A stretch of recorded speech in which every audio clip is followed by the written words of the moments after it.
Senang sekali bisa berjumpa lagi di tahun 2022.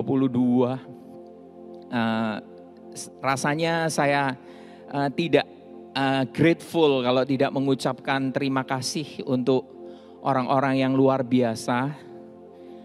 Yang pertama, atas kesempatan yang diberikan kepada saya sehingga saya boleh melayani di dalam memberitakan firman. Saya berterima kasih untuk senior pastor kita, Pastor Indra Lim. Selain dia memberi kesempatan, dia juga mengassist saya. Juga yang saya kasihi, Pastor Julian Chong. Dia selalu memberikan masukan-masukan yang berharga untuk saya, supaya saya boleh maju di dalam pelayanan, membawakan firman Tuhan. Sungguh masukan yang berharga buat saya. Dan juga untuk Pastor Yohanes, yang sibuk di dalam berbagai macam pelayanan yang dilakukannya. Tidak banyak yang tahu apa yang sudah dilakukan, tapi dengan setia melakukannya. Juga saya akan berterima kasih untuk semua tim yang terlibat, baik praise and worship, LCD, sound system, orang-orang yang melayani di belakang layar yang tidak pernah kita lihat. Saya ucapkan terima kasih dan Tuhan pasti sangat bangga dengan apa yang kalian lakukan. Dan kesempatan ini saya juga mau mengucapkan terima kasih untuk istri saya yang selalu mengencourage saya, mengerti saya, menjadi my best encourager, juga critics. Terima kasih selalu ada di sana buat saya. Dan hari ini tema kita adalah moving forward. Artinya maju ke depan. Pada saat kita melihat 2 tahun lebih kita sudah lewat dari pandemi ini. Dan kita sudah 2 bulan melewati tahun 2022. Sepertinya pandemi ini masih akan lama. Dan kita tidak tahu kapan akan berhenti, kapan akan berakhir. Dan jika kita melihat ke belakang, begitu banyak hal yang sudah berubah, bukan? Namun banyak gak di antara kita yang masih berandai-andai seandainya semuanya boleh kembali seperti dahulu? Saya seperti itu. Kita belum bisa move on, betul Zaki? Namun tampaknya harus kecewa loh. Karena banyak negara yang mengatakan bahwa kita harus hidup berdampingan dengan virus ini. Wow, ada Singapura yang sudah mendahului, kemudian negara-negara di Eropa, mereka mengatakan bahwa ini akan jadi virus yang seperti flu. Minggu lalu saya baru bersama istri saya, baru pulang dari menengok anak saya yang belajar di UK. Dan perjalanan kali ini sangat berbeda dari perjalanan saya yang sebelum-sebelumnya. Biasanya kalau mau traveling ada rasa sukacita, ada excitement, ada satu merasa bahwa wah it's gonna be a great time gitu ya. Tapi perjalanan kali ini berbeda. Kenapa? Dari mulai kita mengurus visa yang biasanya diurus 14 hari, saya merencanakan berangkat di tanggal 26 Desember. Visa belum diterbitkan sampai pada tanggal kami berangkat. Zek, padahal sudah beli tiket. Tapi puji Tuhan, airlines-nya mengembalikan uang itu sepenuhnya tanpa ada charge apapun. Kemudian pada akhirnya visa keluar itu sudah di bulan Januari dan kami mulai membooking tiket. Dan pada saat kita booking tiket, airlines itu tidak henti-hentinya mengirimkan email ke kita seperti dari kantor. Perasaan begitu, sebentar ngomong peraturan di sini, berubah lagi next week-nya, berubah lagi. Ada yang harus kami siapkan pada saat kami berangkat, pada saat kami transit. Bukan saja di situ. Pada saat di pesawat, bayangkan 18 jam, jadi 8 jam ke Dubai. Dari Dubai transit 3 jam di sana, 7 jam ke London. Kami pakai masker non-stop. Tidur juga pakai masker. Dan begitu ada orang batuk, wah parnonya kita merasa seperti aduh kok ada yang batuk ya, ini COVID enggak ini? Kita takut. Dan di sana, selama di sana kami juga harus mengisi passenger locator form. Jadi satu form yang harus diisi seperti peduli lindungi kita. Di mana itu akan diinformasikan. Oh kemarin di pesawat you ada yang kena positif gitu. Jadi kita seperti selalu di dalam suasana tegang, was-was, khawatir. Kemudian di sana karena temperaturnya dingin, kita pakai masker terus. Jadi kacamata saya berembun, susah banget, sangat tidak nyaman karena pakai masker dingin. Kalau di Jakarta nggak terlalu berembun, begitu di sana kena nafas kita, kacamata ini sepertinya tidak fungsional. Ditambah lagi di bandara, aduh waktu mau pulang harus PCR. Sampai di Jakarta PCR lagi. Setelah itu masuk ke karantina. Sebelum keluar karantina PCR lagi. PCR terus.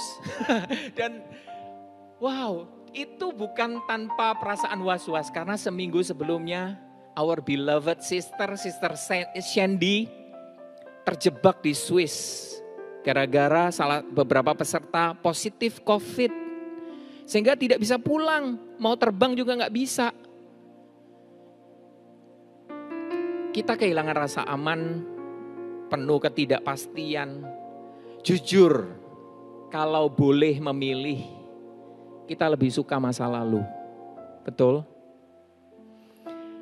Saya di sana berinteraksi dengan banyak anak muda, teman anak saya dan pembina rohani mereka. Satu kesempatan anak saya Christoph sharing firman Tuhan yang didengarnya di tempat dia bergereja di Hillsong Newcastle tentang kedatangan kerajaan Allah atau akhir zaman. Saya mendengar dengan antusias karena wow, it surprised me, my son. Dan somehow tanpa saya rencanakan, saya merasa digerakkan untuk menggali lebih dalam tentang tema itu.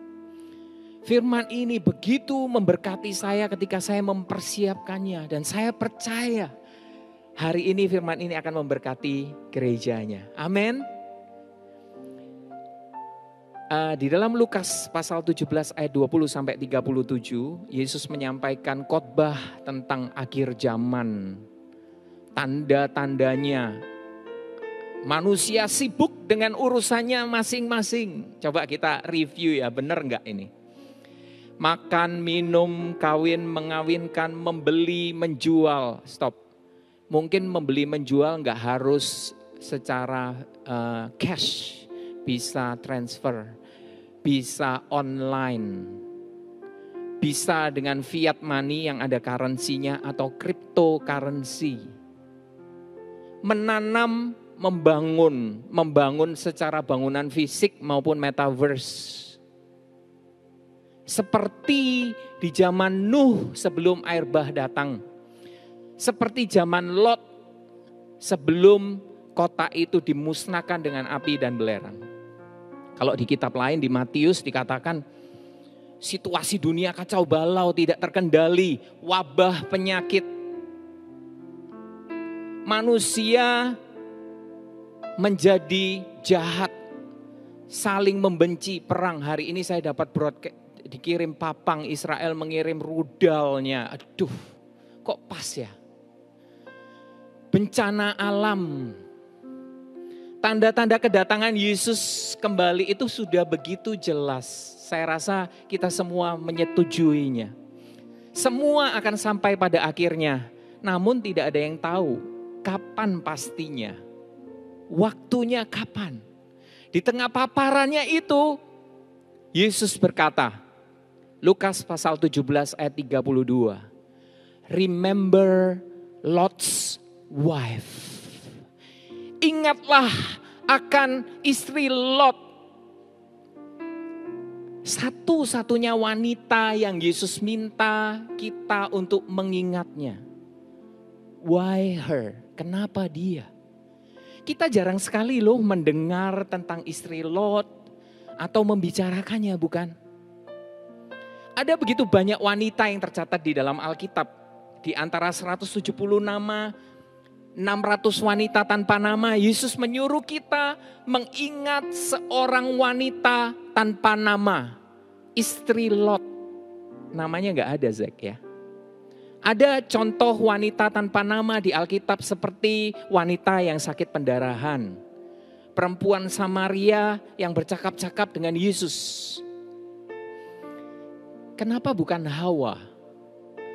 Wanita pertama yang diambil dari tulang rusuk Adam dan kemudian mengakibatkan masalah umat manusia 2000 tahun ini. Kenapa bukan Hawa, Brother Daniel? Kenapa juga bukan Sarah? Wanita yang melahirkan anak yang dijanjikan kepada bapak iman kita Abraham pada usianya yang ke-90 tahun. Kenapa bukan Miriam, saudari Musa, pemimpin pujian pertama di Alkitab? Atau mungkin Rahab, pelacur yang menyembunyikan para pengintai Israel ketika mereka akan masuk Yeriko sehingga seluruh keluarganya diselamatkan. Dan Rahab ini yang memperanakkan Boas. Boas memperanakkan Obed, kakek dari Raja Daud. Dan namanya tercatat dalam silsilah Yesus. Kenapa bukan Deborah, satu-satunya hakim wanita di Israel? Atau Ruth, atau Esther, atau Elizabeth, atau bahkan Maria, ibu Yesus. Catatan perkataan yang diucapkan Yesus dalam Alkitab itu sangat sedikit. Jadi setiap kata tentunya sangat berarti. Dan Yesus mengucapkan 3 kata ini. Remember Lot's wife. Banyak orang yang mengaitkan remember Lot's wife artinya dosa Sodom dan Gomora. Tapi Yesus tidak berkata ingatlah Sodom dan Gomora. Yesus mengatakan ingatlah istri Lot. Apa yang dia inginkan ketika kita mengingat istri Lot sebenarnya? Cerita Lot ini membawa kita semua kembali ke kitab Kejadian pasal 19. Peristiwa Allah memusnahkan kota Sodom dan Gomora dengan api dan belerang dari langit. Ketika kota itu akan dimusnahkan, malaikat Tuhan diutus untuk apa? Menyelamatkan Lot, istri dan kedua anaknya. Kita lihat ayatnya, Kejadian pasal 19 ayat 15 sampai 16. Ketika fajar telah menyingsing, kedua malaikat itu mendesak Lot supaya bersegera. Katanya, bangunlah. Bawalah istrimu dan kedua anakmu yang ada di sini supaya jangan engkau mati lenyap karena kedurjanaan kota ini. Ketika ia berlambat-lambat, maka tangan istri dan tangan kedua anaknya dipegang oleh kedua orang itu. Sebab Tuhan hendak mengasihani dia. Lalu kedua orang itu menuntunnya keluar kota dan melepaskannya di sana. Jika kita renungkan ya, Lot didesak untuk segera keluar dari kota yang akan dihukum oleh Allah, akan dibinasakan oleh Allah. Sebagai seorang kepala rumah tangga yang bertanggung jawab dengan nyawa istri dan anaknya, seharusnya ada satu urgensi. Dia merasa, wah ini saya harus cepat-cepat. Karena konsekuensinya final dan fatal, kematian. Bukan cuma sakit, bukan masuk rumah sakit. Kematian. Tapi tadi dikatakan Lot berlambat-lambatan. Kenapa Lot berlambat-lambatan? Karena Lot sebenarnya juga tidak begitu percaya apa yang dikatakan oleh malaikat. Kalau kita lihat di ayat sebelumnya, Lot disuruh mengajak sanak saudaranya, siapa saja dari kaumnya, calon menantunya untuk keluar dari Sodom. Ajakan Lot itu dianggap mereka sebagai guyonan, candaan. Tidak ada yang mau ikut. Coba kita renungkan lagi. Jika Lot, istri dan anaknya diselamatkan karena mereka orang kudus, Kenapa malaikat Tuhan menyuruh Lot mengajak orang-orang, sanak keluarganya, mantu-mantunya. Dari sini kita melihat siapapun yang mau diajak, siapapun yang mau percaya bersama Lot dan seisi keluarganya selamat dari penghukuman. Bayangkan kalau mantunya mau ikut, ada keluarganya yang mau ikut, mereka pasti akan diselamatkan. Di pasal 18, kalau kita baca satu pasal sebelumnya, lebih jelas lagi. Pada saat Abraham seolah-olah nego dengan Allah. Tentunya kita semua sudah membaca bagian ini. Tentang jumlah orang benar agar mereka tidak musnah bersama kota itu, bukan? Kalau kita lihat, Allah menyetujui berapapun jumlah yang diminta Abraham. Dari 50 orang benar, dia bilang kurangin 5 deh Tuhan, 45. Oke, kata Tuhan. Dari 45 ke 40, 30, 20, dan 10. Kalau ada 10 orang benar, karena mereka, kata Allah. Allah yang berkata, Ia tidak akan membinasakan, bahkan mengampuni seluruh tempat itu. Sayangnya, Zek, Abraham hanya berhenti di angka 10, Zek. Seandainya Abraham minta tinggal 1 orang benar saja, apakah Allah akan membiarkan orang benar ini dimusnahkan bersama dengan kota itu? Tidak. Allah bukan sedang mencari dosa orang Sodom. Ia sedang dalam misi menyelamatkan orang benar dari kehancuran. Orang benar yang dimaksud Allah. Nah, ini kita akan kembali ke terminologi. Orang benar yang dimaksud Allah itu juga bukan orang suci, Zek. Orang yang layak untuk diselamatkan. Kita sering mendengar, begini dan begitu. Melainkan orang yang percaya perkataan Tuhan dan mau untuk diselamatkan. Inilah kabar baik. Inilah kasih karunia. Inilah Injil. Kita semua tidak layak, bukan? Tapi kenapa Allah mau menyelamatkan kita? Karena kita mau mendengar bahwa ada keselamatan di dalam Yesus. Sehingga kita percaya. Karena kita percaya, kita diselamatkan. Kita sudah melihat Sodom dan Gomora ini dengan perspektif yang sangat berbeda saat ini, bukan? Kita mendengar pepatah, Tuhan menolong orang yang menolong dirinya sendiri. Kayaknya pernah dengar ya. Atau Tuhan menolong orang yang mau ditolong. Ya cengli sih. Kalau nggak mau ditolong ya gimana ya, Zek? Tapi kenyataannya pepatah ini jauh dari kebenaran Allah. Tuhan tidak saja memberitahu Lot loh.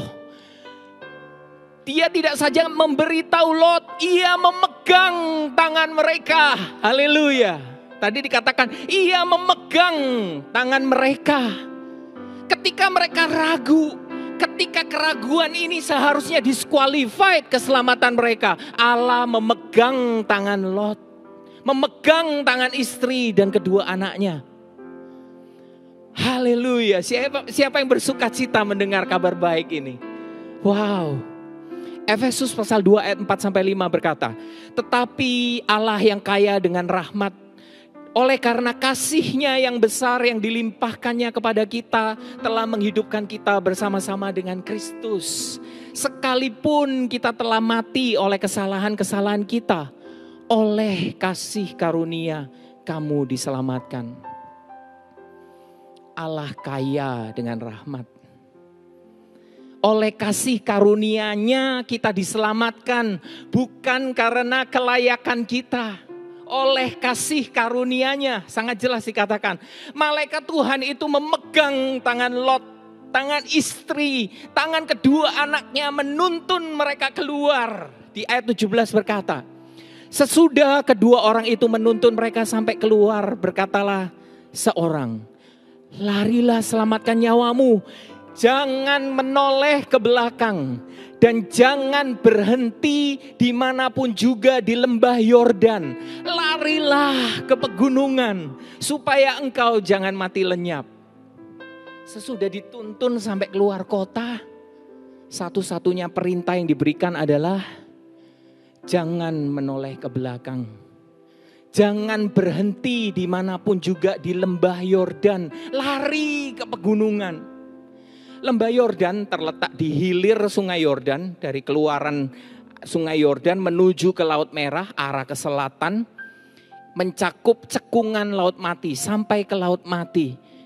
Letaknya 212 meter di bawah permukaan laut sampai 430 meter di bawah permukaan laut. Area terendah di permukaan bumi. Jordan atau Yarden dalam bahasa Hebrew berasal dari akar kata yarat. Artinya apa? Descend or to go down atau turun. Wait. Setelah keluar, dituntun sampai keluar kota, keluar dari penghukuman. Allah melarang Lot berhenti di lembah Yordan. Berhenti di tempat rendah. Ia menyuruh mereka apa? Lari ke pegunungan, ke tempat tinggi. Ini adalah gambaran kehidupan kita, church. Yang sudah diselamatkan dari penghukuman. Allah tidak mau kita berhenti di lembah kekecewaan, keputusasaan, kepahitan, rasa frustasi. Ia mau kita segera lari ke pegunungan. Ke tempat yang tinggi. Kalau di Mazmur dikatakan pegunungan adalah pengharapan, pertolongan yang daripada Tuhan. Wow. Lot minta lari ke kota kecil terdekat namanya Zoar. Zoar artinya kalau dalam bahasa Hebrew few atau little, sedikit atau kecil. Karena apa? Alasannya dia takut tersusul oleh bencana. Seharusnya mereka bisa nggak sampai ke pegunungan, Zek? Karena malaikat Tuhan tidak berbuat apapun, di Alkitab dikatakan sampai mereka tiba dengan selamat. Namun malaikat Tuhan menyetujui permintaan Lot. Seperti Lot, pengalaman kita, pengalaman kehidupan kita melewati lembah kehidupan. Pengalaman buruk di hidup kita membuat kita merasa tidak sanggup lagi melangkah. Kita cukup sampai Zoar saja. Cukup di tempat kecil saja. Allah ingin mengerjakan perkara yang besar di dalam hidup kita. Asal apa? Kita percaya penuh pada janji Tuhan. Dan mau move on. Kejadian pasal 19 ayat 26. Tetapi istri Lot yang berjalan mengikutinya menoleh ke belakang lalu menjadi tiang garam. Ini satu-satunya info tentang istri Lot. Wanita yang Yesus perintahkan kita untuk mengingatnya. Ia melanggar satu-satunya perintah menoleh ke belakang. Kita tidak tahu namanya, latar belakangnya, asalnya, kisah hidupnya. Apakah ia seorang istri, ibu yang baik, kita tidak tahu. Tuhan sudah membawanya keluar, menyelamatkannya, menuntunnya ke masa depan yang sudah disiapkan baginya. Ia disuruh berlari ke pegunungan, namun ia menoleh ke belakang. Dan ia menjadi tiang garam. Ada dua alasan kenapa ia menoleh ke belakang. Yang pertama, masih ingin tetap di sana, tidak rela meninggalkan semua yang ada di belakangnya. Mungkin ada hubungan keluarga di sana, ada sahabat, harta benda, kenangan. Hari ini Tuhan berkata, Remember Lot's wife. Ingatlah istri Lot. Artinya apa? Jangan menoleh ke belakang. Artinya moving forward, maju. Di akhir zaman ini, Allah mengingatkan kita untuk menoleh ke belakang dan tinggal di lembah. Jika terus menoleh ke belakang, kita tidak bisa melihat apa yang ada di depan, bukan? Bukan saja tidak bisa melihat ke depan, kita juga bisa stuck, berhenti, tidak bisa moving forward. Kita semua pasti tidak ada yang terkecuali pernah mengalami lembah. Namun kita tidak boleh terus menoleh ke belakang, stop dan menetap di sana. Ia mau kita melangkah maju, melangkah ke pegunungan, ke tempat yang telah disiapkan oleh Allah bagi kita. Allah mau kita move on, church. Allah mau kita moving forward. Bahkan di Filipi pasal 3 ayat 14 dikatakan, berlari-lari kepada tujuan, kepada panggilan Allah di dalam Kristus Yesus. Berlari, tadi dikatakan apa? Kepada panggilan sorgawi dari Allah dalam Kristus Yesus. Artinya kita berlari-lari kepada Yesus yang ada di depan kita, yang ada di hadapan kita. There is a reason the windshield is bigger than rear view mirror. Where you are going is so much better than where you have been. Saya ulang.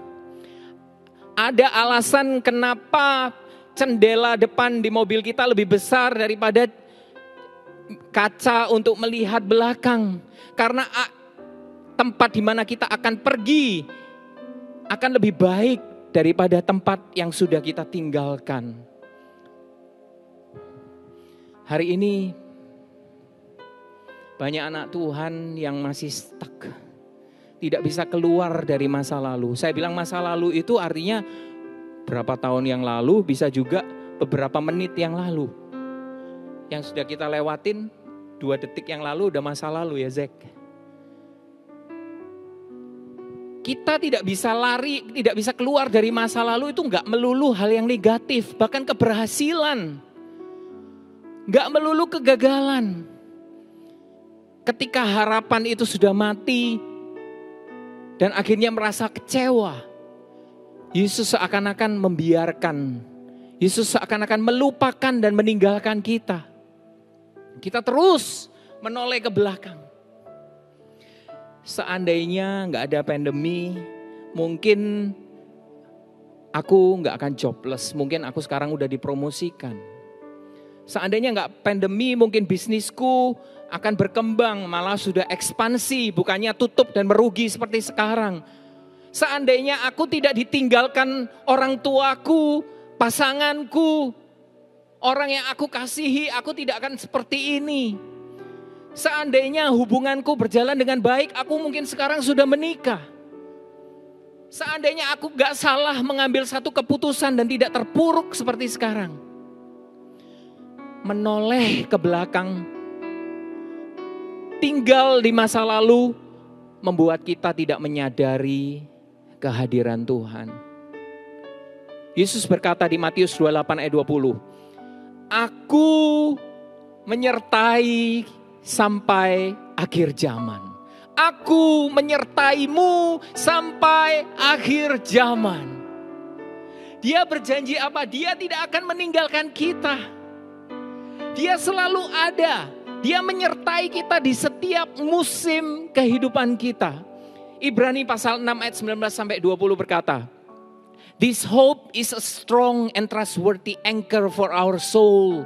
It leads us through the curtain into God's inner sanctuary.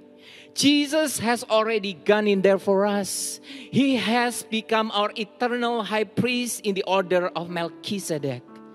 Pengharapan ini adalah jangkar yang kuat dan terpercaya bagi jiwa kita yang memimpin kita melewati tirai ke dalam ruang Maha Kudus. Yesus telah mendahului kita melewatinya bagi kita. Ia menjadi imam besar kekal menurut peraturan Melkisedek. Yesuslah pengharapan kita. Dia adalah jangkar sauh yang kuat, jangkar penyelamat jiwa kita yang terpercaya. Di tengah kekecewaanmu, keputusasaanmu, Dia tidak meninggalkanmu. Dia tidak melepaskan tanganmu. Haleluya. Dan Dia tetap sama, kalau kita melihat, Dia tetap sama kemarin, hari ini, sampai selama-lamanya. Ibrani pasal 13 ayat 8. Dia tetap sama. Kalau kita melihat di dunia ini semuanya berubah seiring waktu. Coba kita lihat apa yang tidak berubah. Situasi, politik, ekonomi, sosial, kekuasaan, kesempatan, harta, impian, kripto, NFT, sebutkan saja. Dan jika kita meletakkan pengharapan kita di situ, cepat atau lambat kita akan kecewa, Zack. Betul, Daniel. Pengharapan kita seharusnya diletakkan pada sesuatu yang tidak tergoyahkan, yang tidak berubah, yang kokoh dan tidak tergoncangkan, teguh selamanya. Hanya Yesus. Haleluya. Hanya Yesus yang tidak pernah berubah, church.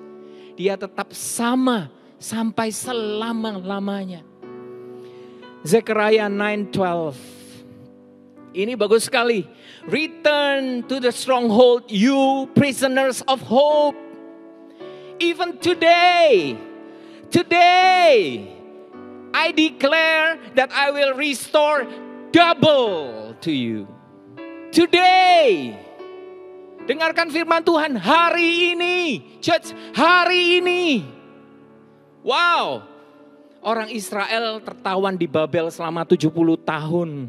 Ketika mereka pulang ke negeri mereka, mereka pikir segalanya akan jadi lebih baik. Mereka masih membayangkan, masih terbayang kemegahan, keindahan bait Allah. Kota-kota mereka akan maju dan berkembang. Namun pada saat mereka kembali ke negerinya, mereka kecewa. Apa yang mereka lihat sangat berkebalikan. Bait Allah hanya berupa reruntuhan.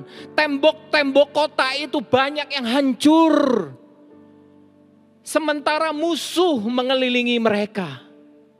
Mereka tidak punya alasan untuk punya pengharapan pada saat itu.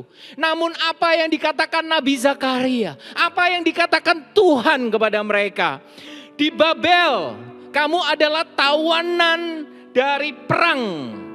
Sekarang kamu adalah tawanan pengharapan. Wow, haleluya. Kita adalah tawanan pengharapan. Coba kalau kita pikirkan, Zack. Di masa pandemi ini kita mirip tawanan gak, Zack? Ya, kita merasa terpenjara. Kita tidak punya pilihan, betul? Siapa yang bisa bilang saya punya pilihan, saya bebas mau ngapain aja? Enggak sih, ngawur sekali ya. Bahkan negara loh tidak berdaya mengubah itu, Zack.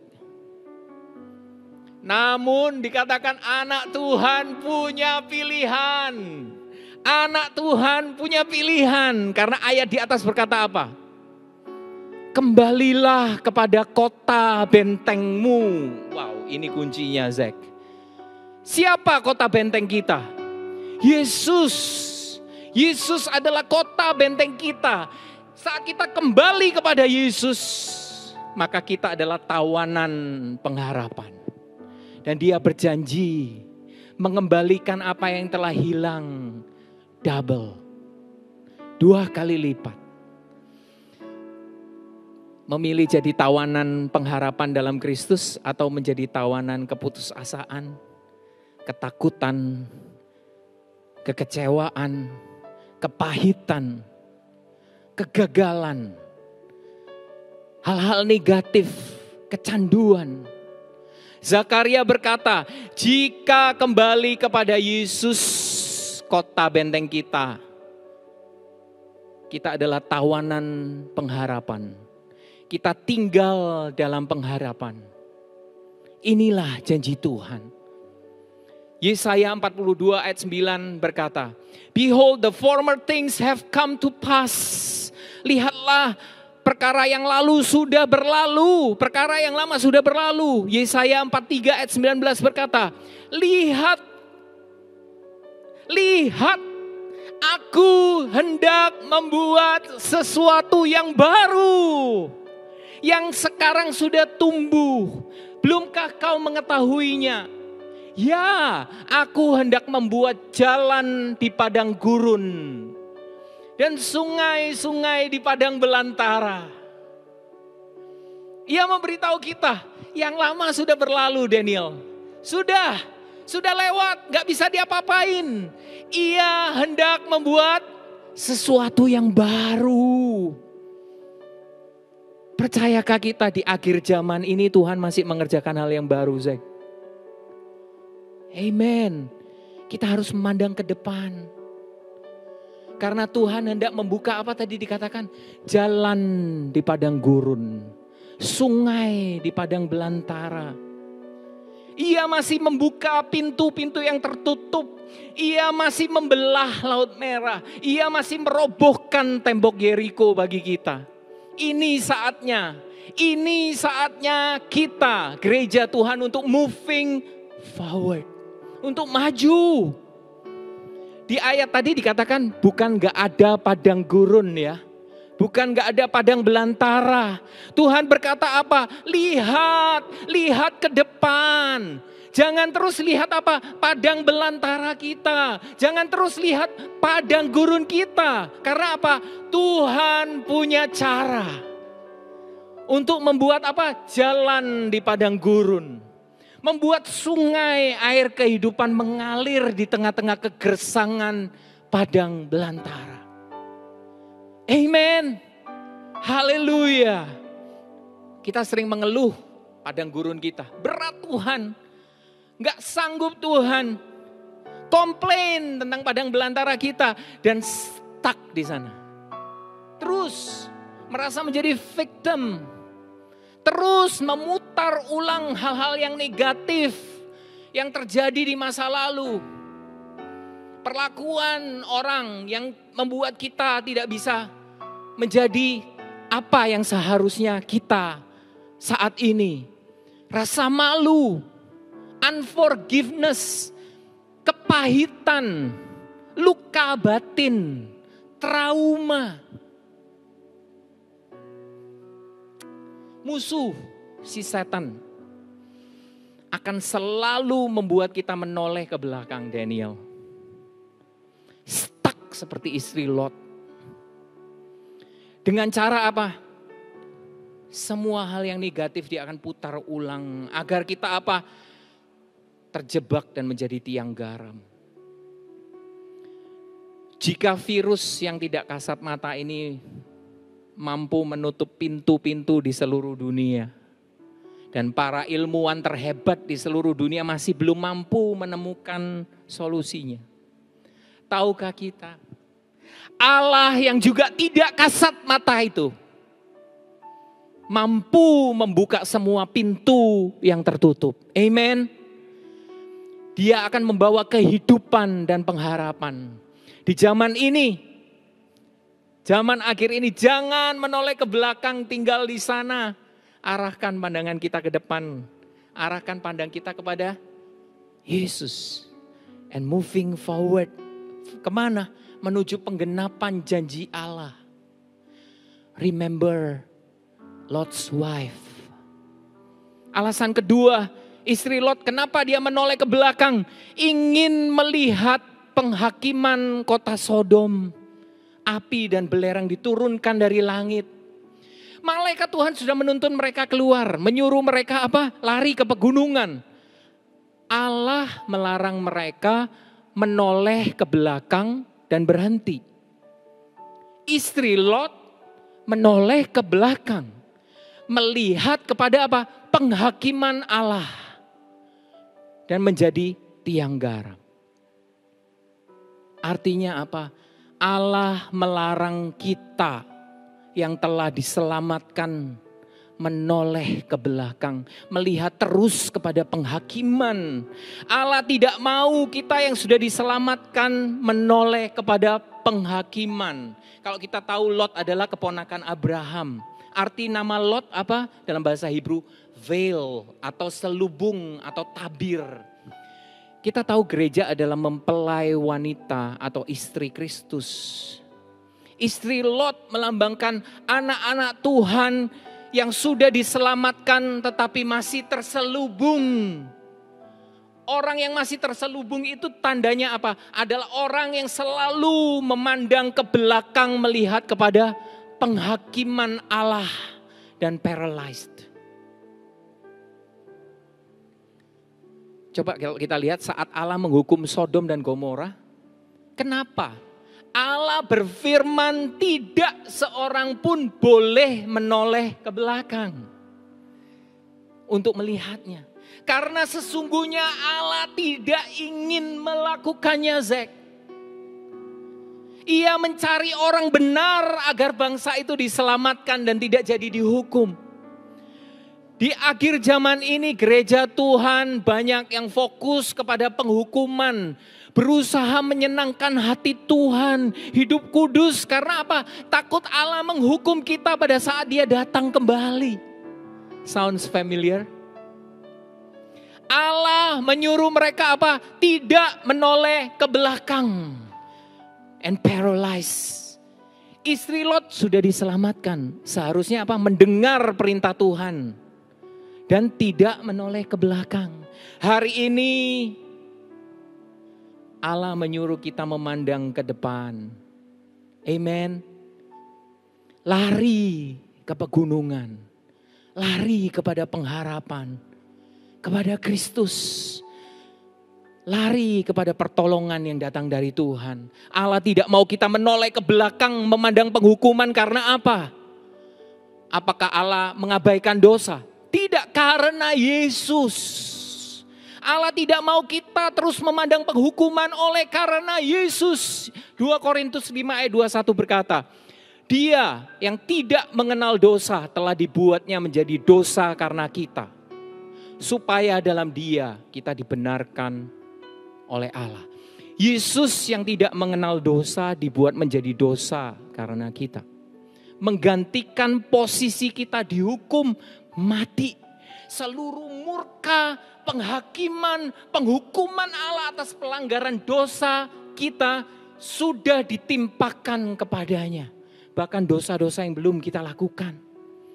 Supaya apa? Dikatakan tadi, supaya dalam Dia kita dibenarkan oleh Allah. Di dalam Yesus kita dibenarkan oleh Allah sekali untuk selamanya.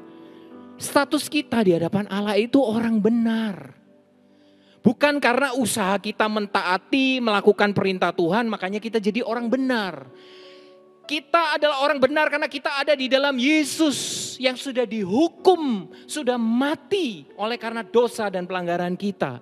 Roma pasal 4 ayat 25 berkata, yaitu Yesus yang telah diserahkan karena pelanggaran kita dan dibangkitkan karena apa? Pembenaran kita. Coba, Yesus sudah bangkit belum? Sudah bangkit. Artinya apa? Artinya bukti kita sudah dibenarkan oleh Allah. Yesus bangkit merupakan bukti bahwa kita sudah dibenarkan oleh Allah. Kolose pasal 1 ayat 21 dan 22 berkata, juga kamu dahulu yang hidup jauh dari Allah dan memusuhinya dalam hati dan pikiran seperti yang nyata dari perbuatanmu yang jahat. Sekarang diperdamaikannya di dalam tubuh jasmani Kristus oleh kematiannya.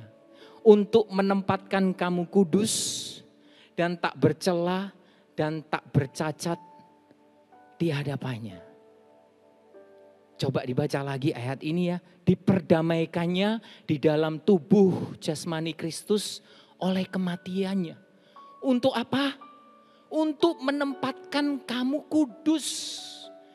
Tak bercela. Tak bercacat di hadapannya. Di hadapan Allah.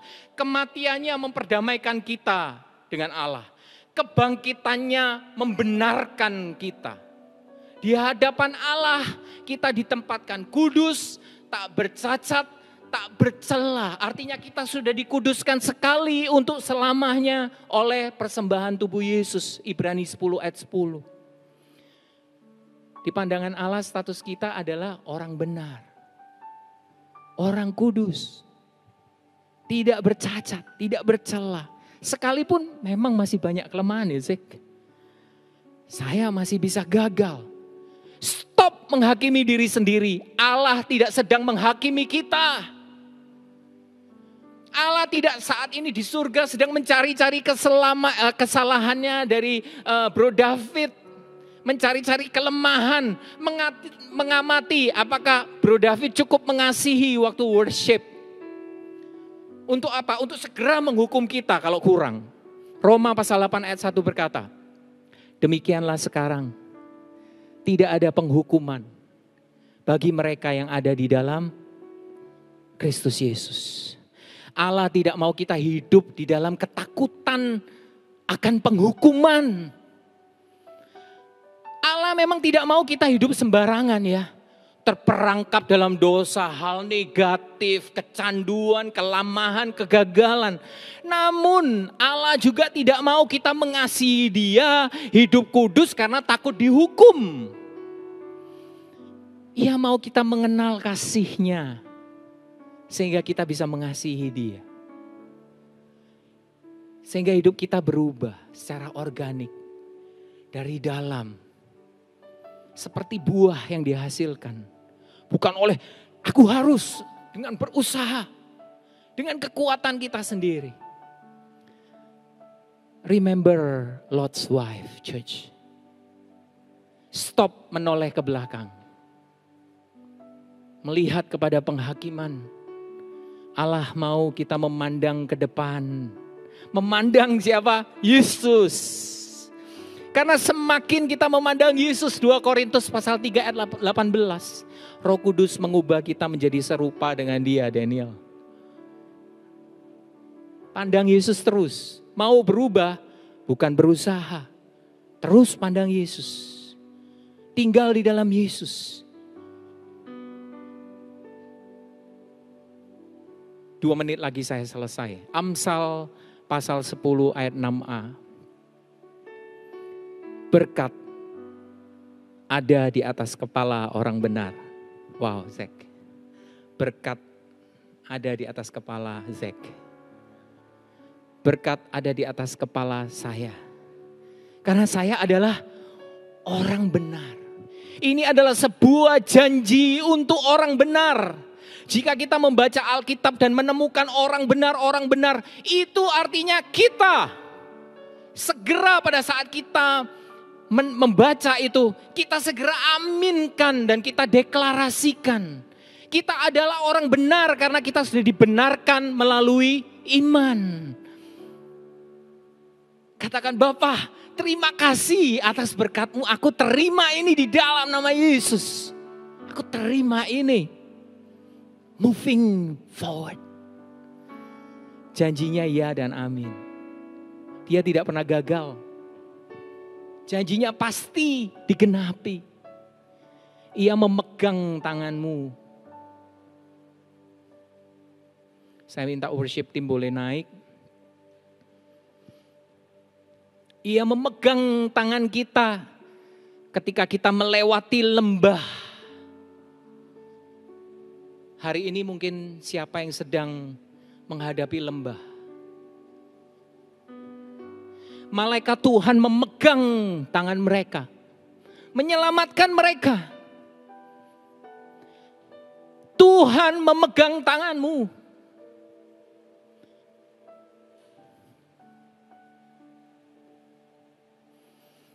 Ia berjanji, ia akan membuat jalan di padang gurun. Ia akan membuat sungai di tengah-tengah padang belantara. Tuhan luar biasa ya. Kalau kita tidak setia, Tuhan tetap setia. Dan Ia ingin mengubah kita.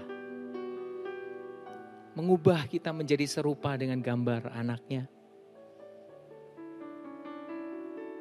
Mengubah kita serupa Kristus. Supaya apa? Supaya kita siap menyambut kedatangannya. Tuhan gak bisa datang kalau kita belum serupa dengan Kristus.